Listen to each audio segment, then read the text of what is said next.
ಓಂ ಶ್ರೀ ಗುರುಭ್ಯೋ ನಮಃ ಹರಿ ಓಂ. ನಮಸ್ಕಾರ ವೀಕ್ಷಕರೇ, welcome to rich stars YouTube channel. ನಾನು ನಿಮ್ಮ ಆಸ್ಟ್ರೋ ನ್ಯೂಮರಾಲಜಿಸ್ಟ್ ರಾಧಶ್ರೀ. ಸೊ ಈ ಒಂದು ವಿಡಿಯೋದಲ್ಲಿ ನಾನು ನಿಮಗೆ ಡಿ.ಕೆ. ಶಿವಕುಮಾರ್ ಸರ್ ಅವರ ಒಂದು ಜಾತಕ ವಿಶ್ಲೇಷಣೆ ಮಾಡಬೇಕು ಅಂತ ಹೇಳಿ ಅವರ ಆಪ್ತರು ಯಾರೋ ಗೊತ್ತಿಲ್ಲ, ಶಿವರಾಜ್ ಗೌಡ ಅನ್ನೋರು ತುಂಬಾನೇ ರಿಕ್ವೆಸ್ಟ್ ಮಾಡಿದ್ದಾರೆ. ಇದು ಅವ್ರಿಗೆ ಖುಷಿನೋ ದುಃಖನೋ ನಂಗೆ ಗೊತ್ತಿಲ್ಲ, ಬಟ್ ಅವರು ನನ್ನ ಚಾನೆಲ್ನ ರೆಗ್ಯುಲರ್ ಫಾಲೋವರ್ ಆಗಿರೋದ್ರಿಂದ ಹಿರಿಯರು ಹೇಳ್ತಿದ್ದಾರೆ ಅಂತ ಒಂದು ರೆಸ್ಪೆಕ್ಟ್ಗೋಸ್ಕರ ನಾನು ಈ ಒಂದು ವಿಡಿಯೋ ಮಾಡ್ತಾ ಇದ್ದೀನಿ. ಹಾಗೆ ತುಂಬಾ ಜನ ಆಲ್ರೆಡಿ ವಿಡಿಯೋಸ್ ಮಾಡಿರ್ತಾರೆ, ಆಲ್ರೆಡಿ ಆಗಿರೋ ಕಥೆಗಳು, ಸ್ಟೋರಿಗಳು ಇವೆಲ್ಲ ನಮ್ಗೆ ಬೇಕಾಗಿಲ್ಲ. ಸೊ ಅವ್ರೊಂದ್ 3 ಪ್ರಶ್ನೆ ಕೇಳಿದ್ದಾರೆ, 3 ಪ್ರಶ್ನೆಗೆ ಮಾತ್ರ ಇಲ್ಲಿ ಉತ್ತರ ಕೊಡ್ತಾ ಇದ್ದೀನಿ.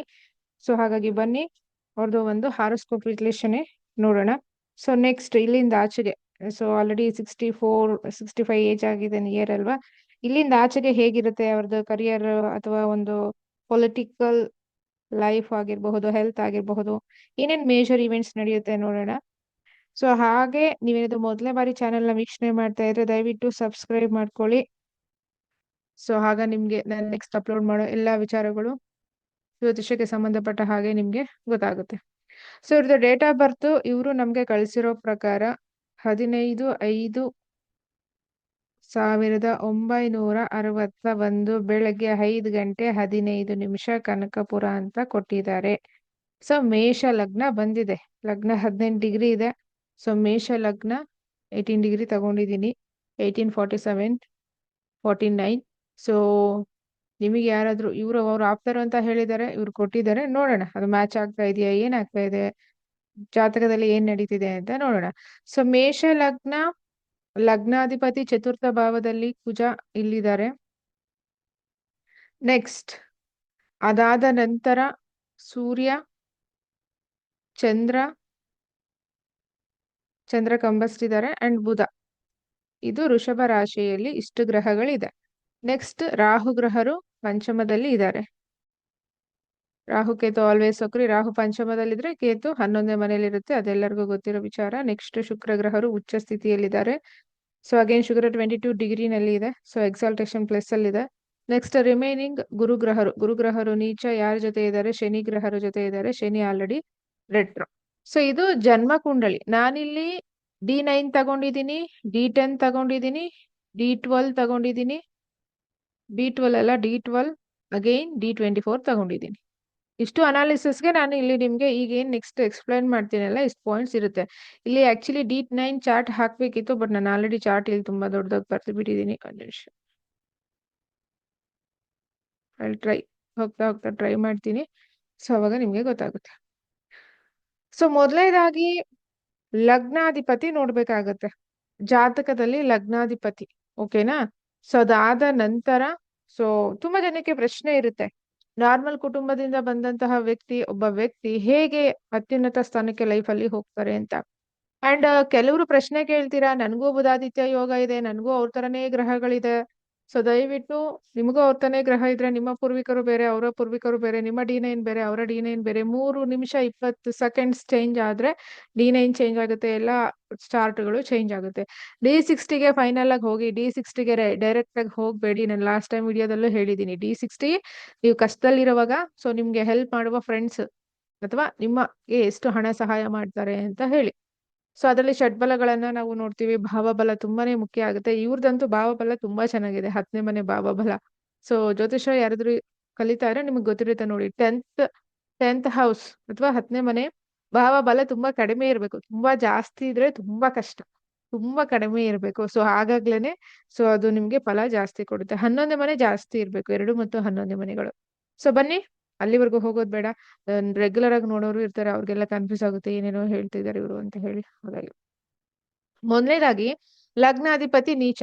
ಈಗ ಹೇಳಿ, ಇದೇನೋ ಪೊಲಿಟಿಕಲ್ ಪರ್ಸನ್ ಹಾರೋಸ್ಕೋಪ್ ಅಲ್ವಾ. ಈಗ ನಾರ್ಮಲ್ ಪರ್ಸನ್ ಬಂದ್ರೆ ನೀವು ಜಾತಕ ತಗೊಂಡ್ ಹೋಗಿದ ತಕ್ಷಣ ನಿಮ್ ಕುಜ ನೀಚ ಹೋಗಿ ಈ ತರ ಎಲ್ಲ ಹೇಳ್ತಾರಲ್ವಾ. ಮತ್ತೆ ಇವ್ರು ಪ್ರಾಪರ್ಟೀಸ್ ಮಾಡ್ಲಿಲ್ವಾ, ಇವ್ರಿಗೆ ವೆಹಿಕಲ್ ಇಲ್ವಾ, ಕಂಡೀಷನ್ ಸಪ್ಲೈ ಅಲ್ವಾ. ನವಾಂಶದಲ್ಲಿ ಎಲ್ಲೋಗಿದೆ ನೋಡ್ಬೇಕು, ಬರೀ D1 ಅಲ್ಲಿ ನೋಡ್ಬಿಟ್ಟು ಸೊ ಡಿಸೈಡ್ ಮಾಡೋದಲ್ಲ. ಲಗ್ನಾಧಿಪತಿ ನೀಚ ಬಟ್ ಕೇಂದ್ರದಲ್ಲಿದ್ದಾರೆ. ಯಾರ್ಗೆ ಲಗ್ನಾಧಿಪತಿ ಕೇಂದ್ರ ತ್ರಿಕೋನದಲ್ಲಿರುತ್ತೆ, ಸೊ ಲೈಫಲ್ಲಿ ಒಂದು ಹಂತಕ್ಕೆ ಬಂದೇ ಬರ್ತೀರಾ. ಅದು ಅವರೇಜಾ, ಬಿಲೋ ಅವರೇಜಾ, ಅಬವ್ ಅವರೇಜಾ, ರಿಚ್, ಬಿಲಿನಿಯರ. ಸೊ ಅದಾದ್ಮೇಲೆ ನೋಡ್ಕೊಳ್ಳೋಣ. ಬಟ್ ಫಸ್ಟ್ ಆಫ್ ಆಲ್ ಲಗ್ನಾಧಿಪತಿ ನೀಚ, ಬಟ್ ಡೆಸ್ಪಾಸಿಟರ್ ರಿಚ್ ಅಲ್ವಾ. ಹಾಗೆ ಇವರು ಅಮಾವಾಸ್ಯೆ ಮುಗ್ದು ನೆಕ್ಸ್ಟ್ ಡೇ ಪ್ರಥಮಿ ಅಂದ್ರೆ ಪಾಡ್ಯ ದಿವಸ ಹುಟ್ಟಿದ್ದಾರೆ. ಸೊ ಹಾಗಾಗಿ ಅದೊಂದು ವಿಪರೀತ ರಾಜಯೋಗ ಅಂತಾನೆ ಹೇಳ್ಬೋದು. 90% ಪೀಪಲ್ ಪಾಡ್ಯ ದಿವಸ ಒಳ್ಳೆ ಕೆಲಸಗಳನ್ನ ಮಾಡಲ್ಲ. ಬಟ್ ಪಾಡ್ಯ ದಿವಸ ಒಳ್ಳೆ ಕೆಲಸಗಳನ್ನು ಕೂಡ ಮಾಡಬಹುದು. ಹಾಗೆ ನಿಮ್ಗೊಂದು ಗೊತ್ತಿರ್ಲಿ, ಕೃಷ್ಣ ಪಕ್ಷ ಮತ್ತೆ ಶುಕ್ಲ ಪಕ್ಷ. ಕೃಷ್ಣ ಪಕ್ಷ ಮತ್ತೆ ಶುಕ್ಲ ಪಕ್ಷದಲ್ಲಿ ಸೊ ಏನ್ ಡಿಫ್ರೆನ್ಸ್ ಅಂತ ಹೇಳಿದ್ರೆ, ಶುಕ್ಲ ಪಕ್ಷದಲ್ಲಿ ಪ್ರಥಮಿ ಇವರು ಹುಟ್ಟಿರೋದು. ಶುಕ್ಲ ಪಕ್ಷದಿಂದ ಕೃಷ್ಣ ಪಕ್ಷ ಬರೋವರೆಗೂ ಯಾರ್ಯಾರು ಹುಟ್ಟಿತೀರಾ, ನೀವು ವೆರಿ ಪವರ್ಫುಲ್ ಆಗಿರ್ತೀರಾ. ಸೊ ನಿಮ್ದು ಹಾರ್ಟ್ ಆಗಿರಬಹುದು, ನಿಮ್ದು ನೀಚ ಆಗಿರ್ಲಿ, ಉಚ್ಚ ಆಗಿರ್ಲಿ, ಚಂದ್ರ ಏನೇ ಪ್ಲೇಸ್ ಅಲ್ಲಿ ಇರ್ಲಿ, very strong comparing to the Krishna paksha. So again ಇವರು ಹುಟ್ಟಿರೋದು ಶುಕ್ಲ ಪಕ್ಷದಲ್ಲಿ. ನೆಕ್ಸ್ಟ್ ಲಗ್ನಾಧಿಪತಿ ಕೇಂದ್ರದಲ್ಲಿ ನೀಚ, ಬಟ್ ಉಚ್ಚ ಆಸ್ಪೆಕ್ಟ್ ಎಲ್ಲೆಲ್ಲಿ ಆಗ್ತಾ ಇದೆ, ಡೈರೆಕ್ಟ್ ಆಗಿ 10th ಹೌಸ್ ಮೇಲೆ ಹಾಕ್ತಾ ಇದೆ. ಅಗೈನ್ ಅಷ್ಟಮ ದೃಷ್ಟಿ, ಕುಜನ ದೃಷ್ಟಿ, ಸೊ 8ನೇ ಮನೆ ಮೇಲೆ ಕೂಡ, 8ನೇ ದೃಷ್ಟಿ ಕೇತು ಮೇಲೆ ಕೂಡ ಬೀಳ್ತಾ ಇದೆ. ಈಗ ನಮ್ಗೆ ಇದೆಲ್ಲ ಸ್ಟೋರಿ ಬೇಡ. ಅವ್ರು ನನ್ನ ಹತ್ರ ಕೇಳಿರೋದು 3 ಪ್ರಶ್ನೆ. ಇವ್ರದ್ದು CM ಆಗೋ ಯೋಗ ಇದೆಯಾ, ಆಗ್ತಾರಾ ಇಲ್ವಾ, ಸೊ ಇಲ್ಲಿಂದ ಆಚೆಗೆ ಏನೇನ್ ನಡೆಯುತ್ತೆ ಅಂತ ಹೇಳಿ. ಸೊ ಬನ್ನಿ, ಅದಕ್ಕೂ ಮೊದಲು ಒಂದು ಬೇಸಿಕ್ ಪಾಯಿಂಟ್ಸ್ ನಿಮ್ಗೆ ಎಕ್ಸ್ಪ್ಲೈನ್ ಮಾಡ್ಬಿಡ್ತೀನಿ. ಏನಪ್ಪಾ ಅಂತ ಹೇಳಿದ್ರೆ, ನೀವು ಕೇಳ್ಬೋದು, ಅವ್ರಿಗೆ ಯಾಕೆ ಜ್ಯೋತಿಷ್ಯದ ಮೇಲೆ ಒಲವು ಅಥವಾ ಜ್ಯೋತಿಷ್ಯದ ಮೇಲೆ ಇಂಟ್ರೆಸ್ಟ್ ಅಥವಾ ಮಂತ್ರ ತಂತ್ರಗಳ ಮೇಲೆ ಇಂಟ್ರೆಸ್ಟ್ ಅಂದ್ರೆ, 5th ಹೌಸ್ ರಾಹು ಕೇತುವಿನ ನಕ್ಷತ್ರದಲ್ಲಿ ಇರೋದ್ರಿಂದ ಸೊ ಅವ್ರಿಗೆ ಸೊ ರಾಹು ಮಹಾದಶ ಅಥವಾ ಕೇತು ಅಂತರ್ದಶ ಈ ಪೀರಿಯಡ್ ಆಫ್ ಟೈಮ್ ಅಲ್ಲಿ ಸೊ ಇದ್ರ ಕಡೆ ಒಲವು ಬಂದಿರುತ್ತೆ. ಹಾಗೆ ಇವ್ರಿಗೆ ಡೆಫಿನೆಟ್ ಆಗಿ ಯಾರಾದ್ರೂ ಮಂತ್ರ ದೀಕ್ಷೆ ಕೊಟ್ಟಿರ್ತಾರೆ, ಇವ್ರು ಮಂತ್ರ ಕೂಡ ಚಾಂಟ್ ಮಾಡ್ತಾ ಇದಾರೋ ಬಿಟ್ಟಿದಾರೋ ನಮಗ್ ಗೊತ್ತಿಲ್ಲ. ಸೊ ಈಗ ಶನಿ ಮಹಾದಶ ನಡೀತಾ ಇದೆ. ಸೊ ಆಗಂತನೂ ಅವರು ಮಂತ್ರ ಸಾಧನೆ ಅಥವಾ ಮಂತ್ರ ಯಾರಾದ್ರೂ ಗುರುಗಳಿಂದ ಮಂತ್ರ ಪಡ್ಕೊಂಡಿರ್ತಾರೆ. ಒಂದು ಡಿಫ್ರೆಂಟ್ ಆಗಿರುವಂತಹ ಒಂದು ಎಕ್ಸ್ಟ್ರಾರ್ಡಿನರಿ ವಿಷಯ ಏನಪ್ಪಾ ಅಂತ ಹೇಳಿದ್ರೆ, ಯಾವುದೇ ವ್ಯಕ್ತಿಗೆ 5th ಹೌಸ್ ರಾಹು ಇದ್ರೆ, ಅದು ನೀಚ ಇರ್ಲಿ, ಉಚ್ಚ ಇರ್ಲಿ, ಯಾರ ಜೊತೆನಾದ್ರೂ ಇರ್ಲಿ, ಯಾರಾದ್ರೂ ನೋಡ್ಲಿ, ಕಾಂಟ್ರವರ್ಸಿಗೆ care of address 5th house Rahu. Rahu ಎಲ್ಲಿ ಕೂತ್ಕೋತಾರೋ ಅಲ್ಲಿ ಎಕ್ಸ್ಪಾಂಡ್ ಮಾಡ್ತಾರೆ ಅಲ್ವಾ, ಆ ವಿಚಾರಕ್ಕೆ ಸಂಬಂಧಪಟ್ಟ ಹಾಗೆ. ಸೊ ಹಾಗಾಗಿ 5th ಹೌಸ್ ಅಂದ್ರೆ ಏನು, ಎಜುಕೇಶನ್ ಆಗಿರಬಹುದು, ಕಿಡ್ಸ್ ಆಗಿರಬಹುದು, ಫ್ಯಾಮಿಲಿ ಲೀನಿಯೇಜ್ ಆಗಿರಬಹುದು, ನೇಮು, ಫೇಮು, ಲವ್, ಸೊ ಇದೆಲ್ಲ ವಿಚಾರಗಳು ಬರುತ್ತೆ. ಸ್ಪೆಕ್ಯುಲೇಷನ್ ಆಗಿರಬಹುದು. ಸೊ ಇದಕ್ಕೆ ಸಂಬಂಧಪಟ್ಟ ಹಾಗೆ. ಸೊ 5th ಹೌಸ್ ರಾಹು 90% ಪೀಪಲ್ಗೆ ಇರುತ್ತೆ. 90% ಪೀಪಲ್ಗೆ ಸೊ ಡೆಫಿನೆಟ್ಲಿ 9ರಿಂದ 12 ವಯಸ್ಸು. ಸೊ ಏನಾದ್ರೂ ಒಂದು ಕಾಂಟ್ರವರ್ಸಿ ಅರ್ಲಿ ಏಜ್ಗೆ ಬಂದ್ಬಿಟ್ಟಿರುತ್ತೆ. ಸೊ ನೀವ್ ಯಾರ ಹತ್ರ ಮಾತಾಡಿದ್ರು ಕಾಂಟ್ರವರ್ಸಿನೇ, ನೀವು ಕೂತ್ಕೊಂಡ್ರು ಕಾಂಟ್ರವರ್ಸಿನೇ. ಇನ್ನು ಅದಾವಾಗ್ಲೇ ರಾಹು ದಶ ಏನಾದ್ರು ಬಂದ್ಬಿಡ್ತು ಅಂದ್ರೆ, ನೀವ್ ಎಲ್ಲಿ ಹೋದ್ರು ಅಲ್ಲಿ controversy, like famous. 5th house ಅಂದ್ರೆ ನೇಮ್, ಫೇಮು, ಮೀಡಿಯಾ ಎಲ್ಲಾನು ಬರುತ್ತಲ್ವಾ. ಸೊ ಯಾವ ವಿಚಾರಕ್ಕೆ ಆಗ್ತೀರಾ ಅನ್ನೋದು ನಿಮ್ಗೆ ರಾಹು ಯಾವ ವಿಚಾರದಲ್ಲಿ ಇರುತ್ತೆ ಅದ್ರ ಮೇಲೆ. ಇವರು ಕುಟುಂಬದ ಹಿನ್ನೆಲೆಯಿಂದ ಫೇಮಸ್ ಆಗಿರ್ತಾರೆ, ಅಥವಾ ಸೊ ಇವರ ಒಂದು ಎಜುಕೇಶನ್ಗೆ ರಿಲೇಟೆಡ್ ಆಗಿ ಫೇಮಸ್ ಆಗಿರ್ತಾರೆ. ಅಗೈನ್ ಸೊ ಲಗ್ನ ಲಾರ್ಡ್, ಸೊ ಲಗ್ನನೇ ಮೇಷ ಲಗ್ನ, ಹೈಪರ್ ಆಕ್ಟಿವಿಟಿ. ಸೊ ಹೈಪರ್ ಚಿಕ್ಕವರಿಂದನೇ, ಅದು ಪ್ರಥಮ ದಿವಸ ಹುಟ್ಟಿರೋದು. ಸೊ ಯೋಗ ಕೂಡ ತುಂಬಾ ಸ್ಟ್ರಾಂಗ್ ಆಗಿದೆ. ಹಾಗಾಗಿ ಅದನ್ನ ನಾವು ಹಿಂದೆ ಸ್ಟೋರಿ ಹೇಳೋದು ಬೇಕಾಗಿಲ್ಲ. ಆಲ್ರೆಡಿ ನಮ್ ತಂದೆ ವಯಸ್ಸು ಏಜ್ ಇದೆ ಇವ್ರಿಗೆ. ಸೊ ನಾವು ಇಲ್ಲಿಂದ ಆಚೆಗೆ ಈಗ 65 ರನ್ನಿಂಗ್ ನಡೀತಾ ಇದೆ. ಸೊ 65 ಟು ಎಲ್ಲಿವರೆಗೂ ಏನೇನ್ ನಡೆಯುತ್ತೆ ಈ ಕಡೆ ನಾವು ಗಮನ ಹರಿಸ್ಕೊಳ್ಳೋಣ. ಸೊ ಹಾಗಾಗಿ 5th ಹೌಸ್ ಬಗ್ಗೆ ಹೇಳಲಿಕ್ಕೆ ಬಂದೆ. ಅಂಡ್ ಅವ್ರಿಗೆ ಅಣ್ಣನಿಂದ ಯಾಕೆ ಇಷ್ಟು ಸಪೋರ್ಟ್ ಅಂತ ಹೇಳಿದ್ರೆ, 11th lord in 10th house with retrograde debilitation Jupiter ಅಲ್ವಾ. ಇವ್ರಿಗೆ ತಮ್ಮ ಅಥವಾ ತಂಗಿ ಅವ್ರ ಕಡೆಯಿಂದ ಅಷ್ಟೊಂದು ಲಾಭ ಇರೋದಿಲ್ಲ, ಅಥವಾ ಅಷ್ಟೊಂದು ಲೈಕ್ ಸಪೋರ್ಟಿಂಗ್ ಅಂತ ಇರೋದಿಲ್ಲ. ಇದ್ರೆ ಅವ್ರಿಗೇನಾದ್ರು ಇದ್ರೆ, ಅಥವಾ ಅವ್ರ ಸಿಬ್ಲಿಂಗ್ಸ್ ಕಸಿನ್ಸ್ ಯಾರಾದ್ರೂ ಇದ್ರೆ. ಬಟ್ ಅವ್ರ ಅಣ್ಣನಿಂದ ಯಾಕೆ ಅಂತ ಹೇಳಿದ್ರೆ, so 11th lord in well place with Jupiter. ಹೌದು, ಗುರು ನೀಚ, ಅದ ಆಮೇಲೆ ಬರೋಣ, ಆ ವಿಚಾರಕ್ಕೆ ಆಮೇಲೆ ಬರೋಣ. ಗುರು ನೀಚ, ಅವ್ರಿಗೇನು ಮಕ್ಕಳಾಗಿದ್ದಾರೆ ಅಲ್ವಾ. ಸೊ ಹಾಗಾಗಿ ಯಾವ ವಿಚಾರಕ್ಕೆ ನೀಚ ಅದು ನಾನು ಆಮೇಲೆ ಹೇಳ್ತೀನಿ ನಿಮ್ಗೆ. ಅದಕ್ಕೆ ಹೇಳಿದ್ದು, ಸೊ ನಾರ್ಮಲ್ ತರ ನೀವು ತಲೆ ಕೆಡ್ಸ್ಕೊಬಿಡಿ. ಗುರು ನೀಚ, ಕುಜ ನೀಚ ಇವೆಲ್ಲ ತಲೆ ಕೆಡ್ಸ್ಕೊಬಿಡಿ. ದಶ ಅಂಡ್ ನವಾಂಶ, ದಶಾಂಶ, ಸೊ ಈ 3 ಲೈನ್ ನ ಫೋಕಸ್ ಮಾಡಿ. ಈಗ ಸೊ ಈಗ ಅವ್ರಿಗೆ ಶನಿ ಮಹಾದಶ ನಡೀತಾ ಇದೆ. ಶನಿ ಮಹಾದಶ ಸೂರ್ಯ ಅಂತರ್ದಶ ನಡೀತಾ ಇದೆ. ಶನಿ ಮಹಾದಶ, ಸ್ಯಾಟರ್ನ್ ಮಹಾದಶ, ಸನ್ ಅಂತರ್ದಶ ಡಿಸೆಂಬರ್ ವರ್ಗೂ ಇರುತ್ತೆ. ಸೊ ತಿಳ್ಕೊಬಿಡಿ, ಡಿಸೆಂಬರ್ ವರ್ಗೂ ಅವ್ರಿಗೆ ಯಾವುದೇ CM ಆಗುವಂತಹ ಯೋಗ ಇಲ್ಲ. ಯಾರಾದ್ರೂ ಅವ್ರಿಗೆ ರಾಂಗ್ ಗೈಡೆನ್ಸ್ ಮಾಡಿದ್ರೆ, ಸೊ ಡೆಫಿನೆಟ್ಲಿ ತುಂಬಾ ಜನ ಅಸ್ಟ್ರಾಲಜರ್ಸ್ ನ ಅವ್ರು ಮೀಟ್ ಮಾಡಿರ್ತಾರೆ, ಅದ್ರಲ್ಲಿ ಏನು ಸಂದೇಹನೇ ಇಲ್ಲ. ಎಲ್ಲ ಪೊಲಿಟಿಷಿಯನ್ಸ್ ಕಾಮನ್ ಆಗಿ ಒಬ್ರು ಗೈಡರ್ ನ ಇಟ್ಕೊಂಡಿರ್ತಾರೆ. ಸೊ ಅವ್ರ ಗುರುಗಳು ಏನ್ ಹೇಳಿದಾರೆ ನಮಗ್ ಗೊತ್ತಿಲ್ಲ. ಸೊ ಡಿಸೆಂಬರ್ ವರ್ಗೂ ಅವ್ರಿಗೆ ಯೋಗ ಇಲ್ಲ, CM ಆಗೋ ಯೋಗ ಇಲ್ಲ. ಕ್ಲಿಯರಾ? ಅಂಡ್ ಎರಡನೇದು, 2023 ಮೇ 13ಕ್ಕೆ ಅಲ್ವಾ ಸೊ ಈ ಒಂದು ಸರ್ಕಾರ ಸ್ಟಾರ್ಟ್ ಆಗಿರೋದು.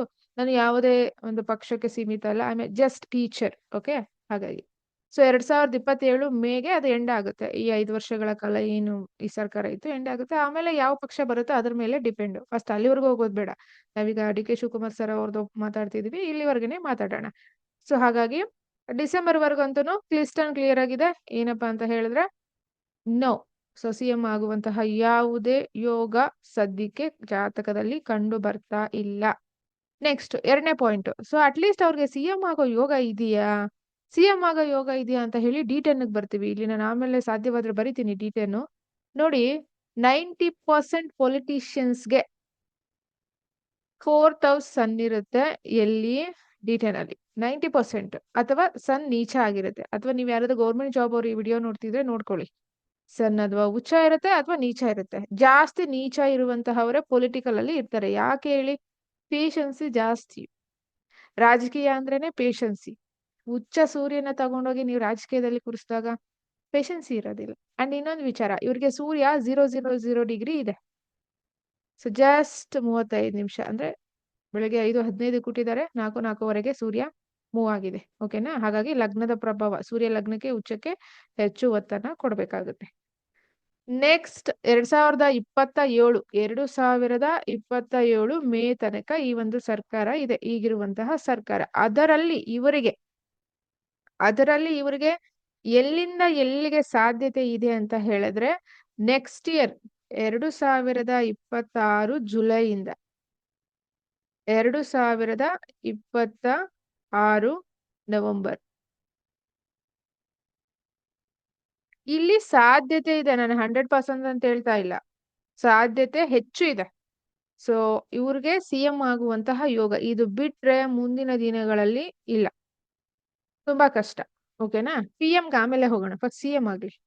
ಸೊ 2026 ಸೊ ಜುಲೈಯಿಂದ 2026 ನವೆಂಬರ್ ತನಕ ನೆಕ್ಸ್ಟ್ ಇಯರ್ ಸಾಧ್ಯತೆ ಹೈಲಿ ಇದೆ. ಅದರಲ್ಲಿ ಇನ್ ಸ್ವಲ್ಪ ಒಳಗಡೆ ಹೋಗೋಣ.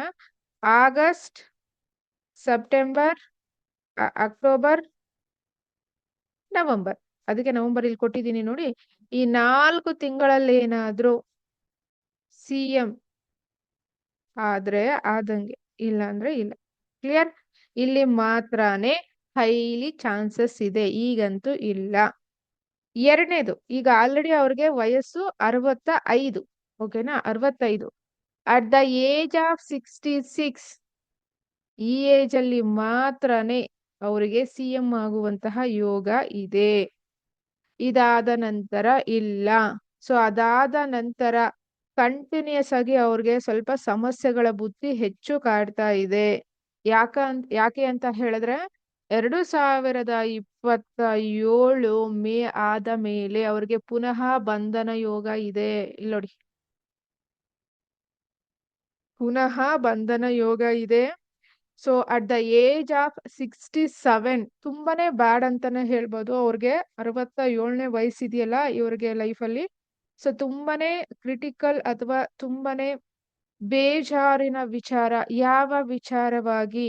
ಒಂದು, ಇಲ್ಲಿ ಸರ್ಕಾರದ ಪೊಲಿಟಿಕಲ್ ಕರಿಯರ್ ಬಗ್ಗೆ ಆಗಿರಬಹುದು. ಅವ್ರು CM ಆದ್ರೂ ಇಲ್ಲಿ ನೆಕ್ಸ್ಟ್ ಸ್ವಲ್ಪ ದಿನಗಳ ಕಾಲ ಇರುತ್ತೆ ಅಷ್ಟೇ ಅಲ್ವಾ? 2027 ಮೇಗ್ ಮುಗ್ದೋಗುತ್ತೆ. ಇಷ್ಟು ತಿಂಗಳಲ್ಲಿ ಆಗ್ಬೇಕು ಅವರು. ಈ ಆಗಸ್ಟ್, ಸೆಪ್ಟೆಂಬರ್, ಅಕ್ಟೋಬರ್, ನವೆಂಬರ್ ಇಷ್ಟು ತಿಂಗಳಲ್ಲಿ ಆದ್ರೆ ನೆಕ್ಸ್ಟ್ ಮ್ಯಾಕ್ಸಿಮಮ್ 6 ಮಂತ್ ಇರುತ್ತೆ. ಇಲ್ಲಿ ವಿಷಯ ಏನು ಅಂದ್ರೆ CM ಆಗ್ಬೇಕು ಅಷ್ಟೇ. 1 ದಿವಸ ಆದ್ರ, 2 ದಿವಸ ಆದ್ರ, 1 ತಿಂಗಳಾದ್ರ ವಿಷಯ ಅಲ್ಲ. ಅವ್ರ ಹೆಸರು CM ಅಂಡರ್ ಅಲ್ಲಿ ಬರ್ಬೇಕು. ಸೊ ಇದು ಅವರ ಒಂದು ಆಸೆ ಅಥವಾ ಅವ್ರದ್ದು ಒಂದು vision. Because Rahu 5th house in the sign of Leo. Definitely ಈ ವಿಷನ್ ಇದ್ದೇ ಇರುತ್ತೆ. ರಾಹು 5th ಹೌಸ್ ಯಾರಿಗಿರುತ್ತೋ ಅವ್ರಿಗೆ ಯಾವತ್ತೂ ಅಷ್ಟೇ ನೇಮು ಫೇಮು ವಿಚಾರದಲ್ಲಿ ತಲೆ ಬಾಗೋದೇ ಇಲ್ಲ. ಅವ್ರು ಏನೇ ಮಾಡಿದ್ರು ಸೊ ಫಸ್ಟ್ ಲೈನ್ ಅಲ್ಲೇ ಇರ್ಬೇಕು ಅನ್ನೋದು ಅವರ ಒಂದು ಸಂಕಲ್ಪ ಆಗಿರುತ್ತೆ. 2027 ಮೇಗ್ ಮುಗ್ದೋದ್ರು ಸಹ ಇಲ್ಲಿಂದ ಎಲ್ಲಿಗೆ CM ಆಗಿರ್ತಾರಲ್ವಾ? ಎಷ್ಟು ಪೀರಿಯಡ್ ನಾವು CM ಆದ್ವಿ ಅನ್ನೋದು ಇಂಪಾರ್ಟೆಂಟ್ ಇಲ್ಲ. CM ಲಿಸ್ಟ್ ಅಲ್ಲಿ ಇದ್ವಾ, CM ಆಗಿದ್ವಾ, ಹೆಸರು ಬಿತ್ತಾ, ಇಷ್ಟೇ. So name fame again. Clear? Yes. But exact ಆಗಿ 2027 ಅವ್ರ ಬರ್ಡೇ ಆದ್ಮೇಲೆ ತುಂಬಾನೇ ಪ್ರಾಬ್ಲಮ್ಸ್ ನ ಫೇಸ್ ಮಾಡ್ಬೇಕಾಗುತ್ತೆ. ಒಂದು, ಇಲ್ಲಿ ಆಲ್ರೆಡಿ ಬೆನ್ನ ಹಿಂದೆ ಪಿತೂರುಗಳು ತುಂಬಾನೇ ನಡೀತಾ ಇರುತ್ತೆ. ಡೆಫಿನೆಟ್ಲಿ ಪೊಲಿಟಿಕಲ್ ಇಲ್ಲಿರುವಾಗ ಎಲ್ಲಾ ಕಡೆ ನಡೆಯುತ್ತಲ್ವಾ? ಎರಡು ಪಕ್ಷದ ಕಡೆಯಿಂದ, ಕೆಲವೊಂದು ಪಕ್ಷದಲ್ಲಿರೋರಿಂದನೇ ನಡೆಯುತ್ತೆ. ಅದು ಕಾಮನ್ ಆಗಿ ಗೊತ್ತಿರೋದೆ. ಪೊಲಿಟಿಕಲ್. ಸೊ ತುಂಬಾ ವಿಚಾರಗಳಿದೆ ಈ ಒಂದು ಹೆಸರಲ್ಲಿ. ಸೊ ಹಾಗಾಗಿ ರಾಜಕೀಯ, ಯಾವ ಕೀಯ? ರಾಜಕೀಯ ಕೀ ಎಲ್ಲಿದೆ ಅನ್ನೋದು ಸೊ ಅವ್ರಿಗೆ ಗೊತ್ತಿರುತ್ತೆ. ಸೊ ಹಾಗಾಗಿ ಈ ಪೀರಿಯಡ್ ಆಫ್ ಟೈಮ್ ಅಲ್ಲಿ ಆಗ್ಲಿಲ್ಲ ಅಂದ್ರೆ ಸೊ ಅಗೈನ್ 2027 ಇಂದ ಶುರು ಆಗುತ್ತೆ ಒಂದು ಬಂಧನ ಯೋಗ ಆಲ್ರೆಡಿ ತೋರಿಸ್ತಾ ಇದೆ. ಅದರ ಜೊತೆಗೆ ಅವರ ತಾಯಿಗೆ ಆರೋಗ್ಯದಲ್ಲಿ ಸ್ವಲ್ಪ ಸಮಸ್ಯೆ ತೋರಿಸ್ತಾ ಇದೆ. ಇವರ ವಯಸ್ಸು 67 ಇರುವಾಗ ಅವರ ತಾಯಿಗೆ ಸಮಸ್ಯೆ ತೋರಿಸ್ತಾ ಇದೆ. ಅದರ ಜೊತೆಗೆ ಇವ್ರಿಗೇನೆ ಆರೋಗ್ಯ ಸಮಸ್ಯೆ ತೋರಿಸ್ತಾ ಇದೆ. ಒಂದು ಬಿಪಿ ರಿಲೇಟೆಡ್ ಇಶ್ಯೂಸ್ ಇರುತ್ತೆ. ಅಗೈನ್ 2ನೇ ಪಾಯಿಂಟ್ ಏನಪ್ಪಾ ಅಂತ ಹೇಳಿದ್ರೆ ಬ್ರೀತಿಂಗ್ ಇಶ್ಯೂಸ್ ಅಥವಾ ಒಂದು breathing flow chest related issues ತೋರಿಸ್ತಾ ಇದೆ. ಹಾರ್ಟ್ ಅಟ್ಯಾಕ್ ಇಲ್ಲ.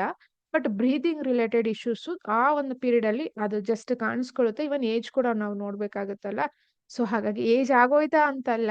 ಬಟ್ ಆ ಏಜ್ಗೆ ನಮ್ಗೆ ಆ ದಶ ಬಂದಾಗ ಆ ತರ ಒಂದು ಅಂಶಗಳಿರುತ್ತೆ. ಸ್ವಲ್ಪ ಡಿಪ್ರೆಷನ್‌ಗೆ ಹೋಗೋದು ಅಥವಾ ಮನಸ್ಸಿಗೆ ನೋವಾಗುವಂತಹ ಘಟನೆಗಳು ಕುಟುಂಬದಲ್ಲಿ ನಡೆಯುವಂತಹ ಸಾಧ್ಯತೆ ಹೆಚ್ಚು. ಅಗೈನ್ ಐಟಿ ರೈಡ್ ಆಗಿರಬಹುದು. ಸೊ ಈ ತರ ರೈಡ್‌ಗಳಾಗಿರಬಹುದು ಅಥವಾ ಬಂಧನ ಯೋಗ ಅಂತ ಹೇಳಿದ್ದೀನಲ್ವಾ? ಯಾವ ಕಾರಣಕ್ಕೆ ಬಂಧನ ಯೋಗ ಆಗುತ್ತೆ? ಪ್ರಾಪರ್ಟಿ ರಿಲೇಟೆಡ್ ಸೊ ಇದೆಲ್ಲ ನಿಮ್ಗೆ ಆಲ್ರೆಡಿ ತೋರಿಸ್ತಾ ಇದೆ. ಅದನ್ನು ಎಕ್ಸ್‌ಟ್ರಾ ಹೇಳೋ ಹಾಗಿಲ್ಲ. ಅಂಡ್ 2ನೇದು so mainly D K. Shivakumar sir ಅವರ ಗುರುಗಳು ಯಾರು ಹೇಗೆ ಗೈಡ್ ಮಾಡಿದಾರೋ ನನಗೆ ಗೊತ್ತಿಲ್ಲ. At the age of 48 so 51 ಈ ಮಧ್ಯ ಅವ್ರಿಗೆ ಯಾವುದೋ ಗುರುಗಳು ಒಂದು ಯಂತ್ರವನ್ನ ಕೊಟ್ಟಿರ್ತಾರೆ ಅಥವಾ ಕೊಟ್ಟಿದ್ದಾರೆ ಅಂತ ಜಾತಕದಲ್ಲಿ ತೋರಿಸ್ತಾ ಇದೆ. ಯಂತ್ರ ಒಂದು ದೇವಿಯ ಯಂತ್ರ ಅಂತ ತೋರಿಸ್ತಾ ಇದೆ. ಅವ್ರಿಗೆ ಯಾರು ಕೊಟ್ಟಿದಾರೋ ನಮಗ್ ಗೊತ್ತಿಲ್ಲ. ಅದು ಕಾಳಿ ದೇವಿ ಆಗಿರಬಹುದು, ಶ್ರೀಚಕ್ರ ಒಂದು ಶ್ರೀಯಂತ್ರ ಆಗಿರಬಹುದು. ಬಟ್ ಕಾಳಿ ಹೈಲಿ ತೋರಿಸ್ತಾ ಇದೆ ಅಥವಾ ಸೊ ಅವ್ರೇನಾದ್ರು ರೀಸೆಂಟ್ ಆಗಿ ಚಿನ್ನಮಸ್ತ ದೇವಿದೇನಾದ್ರು ಪೂಜೆ ಪುನಸ್ಕಾರಗಳನ್ನ ಮಾಡಿ ಅಲ್ಲಿಂದ ಯಾರಾದ್ರೂ ಅವ್ರಿಗೆ ಫೋಟೋ ಅಥವಾ ಯಂತ್ರ ಮೀನ್ಸ್ ಡ್ರಾಯಿಂಗ್ ಇರುತ್ತಲ್ವಾ ಅದು. ಅದು ಆಲ್ರೆಡಿ ಎಕ್ಸ್ಪೈರಿ ಆಗಿದೆ ಅಂತ ತೋರಿಸ್ತಾ ಇದೆ ಚಾರ್ಟ್ ಅಲ್ಲಿ. ಅವರ ಒಂದು ಡಿ9 ಅಲ್ಲಿ ಕ್ಲಿಯರ್ ಆಗಿ ತೋರಿಸ್ತಾ ಇದೆ. ಅದು ಇವ್ರಿಗೆ ಗೊತ್ತೋ ಗೊತ್ತಿಲ್ಲ ನಮಗ್ ಗೊತ್ತಿಲ್ಲ. ಅವ್ರು ವಾಸ ಮಾಡುವಂತಹ ಮನೆ. ಗವರ್ಮೆಂಟ್ ಇಂದ ಕೊಟ್ಟಿರುವಂತಹ ಒಂದು ಬಂಗ್ಲಾ ಅಲ್ಲ. ಅವ್ರು ಪರ್ಸನಲ್ ವಾಸ ಮಾಡುವಂತಹ ಮನೆಯಲ್ಲಿ ಆ ಯಂತ್ರದಿಂದ ತೊಂದರೆಗಳು ಶುರುವಾಗುತ್ತೆ. ಯಂತ್ರಕ್ಕೆ ಟೈಮ್ ಆಗೋಗಿದೆ ಅಥವಾ ಅವ್ರದ್ದು ಏನಕ್ಕೋಸ್ಕರ ಅವ್ರು ಹಾಕೊಂಡಿದ್ರೋ ಅದು ಮುಗಿದು ಅಲ್ಲಿಂದ ಪ್ರಾಬ್ಲಮ್ಸ್ ಶುರು ಆಗುತ್ತೆ ಅಂತ ಇಲ್ಲಿ ಜಾತಕದಲ್ಲಿ ತೋರಿಸ್ತಾ ಇದೆ. ಅಟ್ ದ ಏಜ್ ಆಫ್ 67 ಇಂದ ಶುರುವಾದಂತಹ ಪ್ರಾಬ್ಲಮ್ಸು ಕಂಟಿನ್ಯೂಯಸ್ ಆಗಿ ಬ್ಯಾಕ್ ಟು ಬ್ಯಾಕ್ 71 ವರ್ಗುನು ಸ್ವಲ್ಪ ಟೈಮ್ ಚೆನ್ನಾಗಿಲ್ಲ ಅಂತ ತಗೋಬೇಕಾಗುತ್ತೆ. ಈ ವಿಡಿಯೋ ಯಾರು ನೋಡ್ತಿದ್ದಾರೆ ಅವರ ವಯಸ್ಸು 71. ಇಲ್ಲಿ ತನಕ ಅವ್ರಿಗೆ ಬ್ಯಾಕ್ ಟು ಬ್ಯಾಕ್ ಪ್ರಾಬ್ಲಮ್ಸ್ ಶುರು ಆಗುತ್ತೆ. ಸೊ ವಿಡಿಯೋ ಹೀಗೆ ಇರುತ್ತೆ, ಚಾನಲ್ ಅಲ್ಲೇ ಇರುತ್ತೆ. ಅವ್ರ ವಯಸ್ಸು ಆದಾಗ ನೀವು ನೋಡ್ಕೊಳ್ಳಿ. ಸೊ ಹಾಗಾಗಿ ನಾಟ್ ಎ ಗುಡ್ ಟೈಮ್. ಇಲ್ಲಿ ಇದೆಯಲ್ಲ ಇಲ್ಲಿ ಯೋಗ ಇದೆ. ಈ ಪೀರಿಯಡ್ ಅಲ್ಲಿ ಏನಾದ್ರು ಸಿಎಂ ಆಗ್ಲಿಲ್ಲ ಅಂದ್ರೆ ಅವ್ರಿಗೆ ಸಿಎಂ ಆಗೋ ಯೋಗ ಖಂಡಿತ ಈ ದೇಶದಲ್ಲಿ ಸದ್ಯಕ್ಕಂತೂ ಇಲ್ಲ. ಇನ್ನ ಅಲ್ಲಿ 2027ಗೆ 5 ಇಯರ್ಸ್ ಆದ್ರೆ ಮತ್ತೆ ಬರೋ ಪಕ್ಷ ಇವೆಲ್ಲವೂ ಕೂಡ ಮ್ಯಾಟರ್ ಆಗುತ್ತೆ. ಅಂಡ್ 2ನೇ ವಿಚಾರ, ಅವರ ಮೊದಲನೇ ಮಗು ಆದ್ಮೇಲೆ ಅವ್ರಿಗೆ ತುಂಬಾನೇ ಲಕ್ ಕ್ರಿಯೇಟ್ ಆಗಿದೆ ಅಂತ ಜಾತಕದಲ್ಲಿ ತೋರಿಸ್ತಾ ಇದೆ. ಅಗೇನ್ ಇನ್ನ ತುಂಬಾ ವಿಚಾರಗಳಿವೆ. ಇದೆಲ್ಲ ನಾನು ಎಕ್ಸ್‌ಪ್ಲೇನ್ ಮಾಡ್ತಾ ಇಲ್ಲ ನಿಮ್ಗೆ. ನಿಮ್ಗೆ ಗುರು ನೀಚದ ಬಗ್ಗೆ ಸ್ವಲ್ಪ ಹೇಳ್ತೀನಿ. ನೋಡಿ, ಗುರು ನೀಚ ಇದ್ದು ಯಾಕೆ ಮೇಡಮ್ ಅವ್ರಿಗೆ ಮಗು ಆಗಿದೆ ಅಥವಾ ಫೈನಾನ್ಷಿಯಲಿ ಗುರು ಇಸ್ ದ ಕಾರಕ ಫಾರ್ ಫೈನಾನ್ಷಿಯಲಿ ಇದೆಲ್ಲ ಹೇಳ್ತಿರಲ್ವಾ? ಆದ್ರೆ ಒಂದ್ ತಿಳ್ಕೊಳ್ಳಿ, ಅವ್ರತ್ರ ಎಷ್ಟೋ ಕೋಟಿಗಳಿದ್ರು ಅವರು ನೆಮ್ಮದಿಯಾಗಿ ಇಲ್ಲ. ಬಿಕಾಸ್ ನವಾಂಶದಲ್ಲಿ ಗುರು ವೃಷಭಕ್ಕೆ ಹೋಗಿದೆ. ಸೊ ಹಾಗಾಗಿ there is no happiness from the family, kids and what he has the wealth ಅಂತ ಹೇಳಿದ್ರೆ ಕನ್ಸ್ಯೂಮ್ ಏನ್ ಮಾಡಿರ್ತೀವಿ, ನಮ್ದು ಒಂದು ಬ್ಯಾಂಕ್ ಬ್ಯಾಲೆನ್ಸ್ ಆಗಿರಬಹುದು, ಸೊ ನಮ್ಮ ಹತ್ರ ಇರೋ ಪ್ರಾಪರ್ಟೀಸ್ ಆಗಿರಬಹುದು, is not happy with that. ಈ ಸಿಎಂ ಆಗೋದು ಈ ಒಂದು ಪಾಯಿಂಟ್ ಇದೆ ನೋಡಿ, ಇದರಷ್ಟು ಹ್ಯಾಪಿ ಅವ್ರಿಗೆ ಯಾವುದು ಈಗಿರೋ ಪ್ರಾಪರ್ಟಿ ಅಥವಾ ಹಣ ಏನು ವೆಹಿಕಲ್ ಅವ್ರಿಗೆ ಕೊಡೋದಿಲ್ಲ. And at the age of 77 ಅಲ್ಲಿ ಒಂದು ಮೇಜರ್ ಆಕ್ಸಿಡೆಂಟ್ ಹಾರೋಸ್ಕೋಪ್ ಅಲ್ಲಿ ತೋರಿಸ್ತಿದೆ. ಅವ್ರಿಗೆ ಯಾರಾದ್ರೂ ಗೈಡ್ ಮಾಡಿದಾರೋ ಇಲ್ವೋ ನಮಗ್ ಗೊತ್ತಿಲ್ಲ. ಅಥವಾ ಒಂದು ಸರ್ಜರಿ, ಎಸ್ಪೆಷಲಿ ಚೆಸ್ಟ್ ಅಥವಾ ಹಾರ್ಟ್ ರಿಲೇಟೆಡ್ ಒಂದು ಸ್ಮಾಲ್ ಸರ್ಜರಿ ತೋರಿಸ್ತಾ ಇದೆ. ಬಟ್ ಭಯ ಪಡೋ ಅವಶ್ಯಕತೆ ಇಲ್ಲ. ಹಾಗೆ ಡಿ.ಕೆ. ಶಿವಕುಮಾರ್ ಸರ್ ಅವರಿಗೆ ಅಟ್ ದ ಏಜ್ ಆಫ್ 67 ಇಂದ 71 ಮಧ್ಯ ಅವ್ರಿಗೆ ಗೊತ್ತಿರೋರೆ, ಬೇರೆಯವರು ಯಾರು ಇಲ್ಲ, ಅವ್ರಿಗೆ ಗೊತ್ತಿರೋರೆ, ಅವ್ರನ್ನ ಫಾಲೋ ಅಪ್ ಅಥವಾ ಫ್ಯಾಮಿಲಿ ಬಗ್ಗೆ ಕಂಪ್ಲೀಟ್ ಗೊತ್ತಿರೋರೆ ವಿಷ ಪ್ರಯೋಗ ಆಗುತ್ತೆ ಇವರ ಮೇಲೆ. ಸೊ ವಿಷ ಪ್ರಯೋಗ, ಯಾವ ವಿಷ ಪ್ರಯೋಗ ಆಗುತ್ತೆ? ಫುಡ್ ಅಲ್ಲಿ ಅಥವಾ ಲಿಕ್ವಿಡ್ ವಾಟರ್, ಈಟಿಂಗ್ ಫುಡ್ ಅಥವಾ liquid, any kind of liquid. So ನಿಮ್ಗೆ ಅರ್ಥ ಆಯ್ತು ಲಿಕ್ವಿಡ್ ಅಂದ್ರೆ ಯಾವ್ಯಾವ ಲಿಕ್ವಿಡ್ ಬರುತ್ತೆ ಅಂತ ಹೇಳಿ. ಫ್ರೆಂಡ್ಸ್ ಕಡೆಯಿಂದ ಅಥವಾ ಸೊ ಇವ್ರಿಗೆ ಗೊತ್ತಿರೋರ ಕಡೆಯಿಂದನೇ ಅಟ್ ದ ಏಜ್ ಆಫ್ 67, 68, 69, 70, 71 ಈ ಪೀರಿಯಡ್ ಆಫ್ ಟೈಮ್ ಅಲ್ಲಿ ವಿಷ ಪ್ರಯೋಗ ಆಗುತ್ತೆ. ಸೊ ಅವರು ನೋಡ್ಕೋಬೇಕಾಗುತ್ತೆ. ಅವ್ರದ್ದು ಯಾರು ಗುರುಗಳು ಹೇಗೆ ಗೈಡ್ ಮಾಡಿದಾರೋ ನಮ್ಗೆ ಗೊತ್ತಿಲ್ಲ. ಸೊ ಹಾಗಾಗಿ ಅಷ್ಟು ಫೇವರಬಲ್ ಟೈಮ್ ಇಲ್ಲ. ಸೊ ಇಲ್ಲಿ ಸಿಎಂ ಆಗ್ತಾರಾ, ಇಲ್ಲಿ ಪ್ರಶ್ನೆಗೆ ಉತ್ತರ ಕೊಟ್ಟಿದ್ದೀನಿ, ಇಲ್ಲಿ ಆಗೋದಿಲ್ಲ ಅಂದ್ರೆ ಆಗೋದಿಲ್ಲ. ಎರಡನೇದು ಅವ್ರ ಹೆಲ್ತ್ ಬಗ್ಗೆ ಒಂದಷ್ಟು ನಿಮ್ಗೆ ಮಾಹಿತಿ ಕೊಟ್ಟಿದ್ದೀನಿ ಅಟ್ ದ ಏಜ್ ಆಫ್ 71 ವರ್ಗುನು. ಸೊ ಅದಾದ ನಂತರ ಆ ಲೈಕ್ ಅವರ ಮೊದಲನೇ ಮಗುವಿಗೆ ಸ್ವಲ್ಪ ಸಮಸ್ಯೆ ಕೂಡ ತೋರಿಸ್ತಾ ಇದೆ. ಸೊ ಅದು ಮೇ ಬಿ ಹೆಲ್ತ್ ರಿಲೇಟೆಡ್ ತೋರಿಸ್ತಾ ಇದೆ. ಗೈನಕಾಲಜಿಸ್ಟ್ ಅವ್ರಿಗೆ ಮಗು ಯಾವ್ದು ಫಸ್ಟ್ನೇದು ಅವ್ರದ್ದು ಸ್ವಲ್ಪ ಇವ್ರು ನೋಡ್ಕೋಬೇಕಾಗುತ್ತೆ.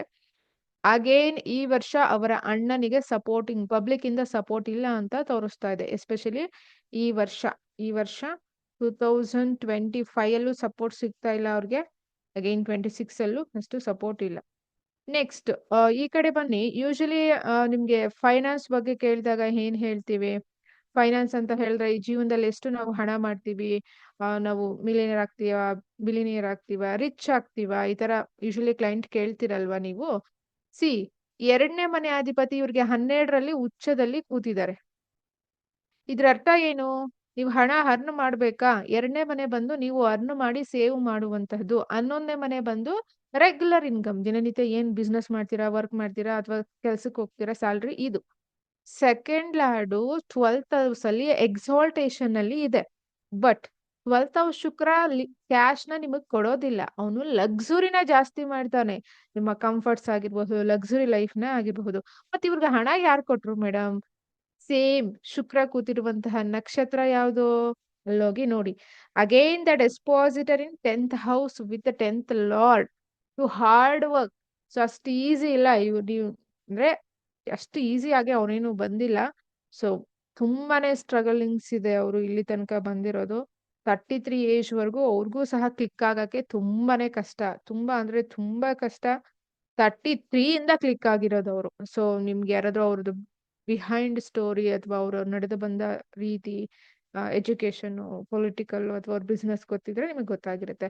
ಅದಕ್ಕೆ ಹೇಳ್ತೀವಿ ಕೆಲವರಿಗೆ ಬರ್ತ್ ಪ್ಲೇಸ್ ಬಿಟ್ಟು ಸ್ವಲ್ಪ ದೂರ ಹೋಗಿ, ಆಗ್ಲೇ ಡೆವಲಪ್ ಆಗ್ತೀರಾ, ಒಂದು 100 ಕಿಲೋಮೀಟರ್ ದೂರ ಹೋಗಿ ಅಂತ.